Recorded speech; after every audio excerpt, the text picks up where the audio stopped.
Watch original photos and videos related to this news by clicking on the link given in the description below the article courtesy.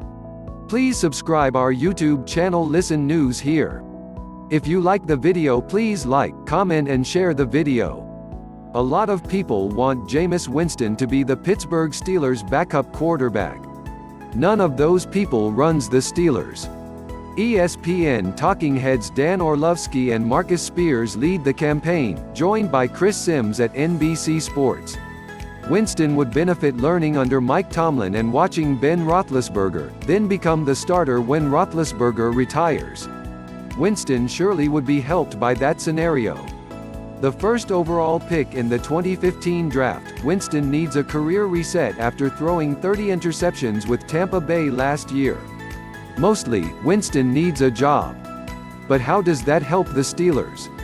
Unless Winston plays for free, how do the Steelers fit his salary under their cap? He just tossed 30 interceptions. That's 14 more than Roethlisberger in 2018, and Pittsburgh went nuts over that. A few local media folk who buried Roethlisberger for those picks want the Steelers to get Winston now. The Steelers seem to have zero interest in Winston. They appear comfortable with Mason Rudolph as the backup, whether they should or not. The season, if it's played at all, hinges on how successful Roethlisberger's comeback is. Had Winston been the backup last year, he might have got the Steelers into the playoffs after Roethlisberger got hurt. Or maybe he would have thrown a ton of interceptions. The Steelers committed an embarrassing 30 turnovers as it was. The upcoming season figures to be very different. Can the Steelers' defense get 38 takeaways again? Probably not. If Roethlisberger gets injured again, could any backup QB save the season? Probably not. The Steelers' offense needs to improve beyond Roethlisberger's return. Fewer than 11 fumbles would help. Juju Smith-Schuster, Vance McDonald and the offensive line need to be appreciably better. James Conner needs to be better and less brittle. The Steelers helped their offense by signing tight end Eric Ebron. But he's a mixed bag. He doesn't block. He's a bit of a diva. He drops a lot of balls. But at 6'4", he's a big red zone target, 13 touchdowns with Indianapolis in 2018. His presence combines with McDonald's to give the Steelers legitimacy that had been lacking when they line up with two tight ends.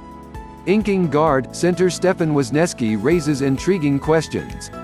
Do the Steelers see Wisniewski as successor to departing free agent B.J. Finney, the backup at both guard and center?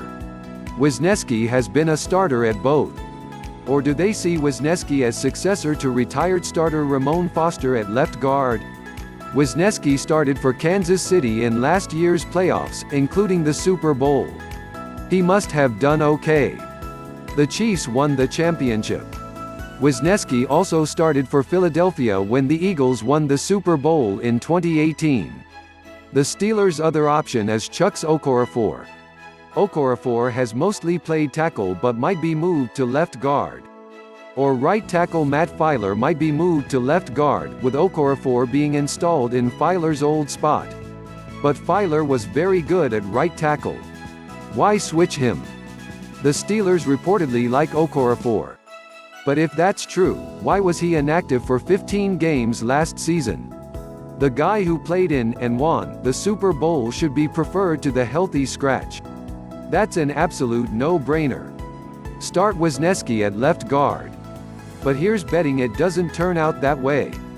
Signing special teams ace Derek Watt was good PR for the fans because he's a Watt brother. For T.J. Watt, because his contract runs out after the 2020 season, and the Steelers want to sign him long-term. But how often do the Steelers use a fullback?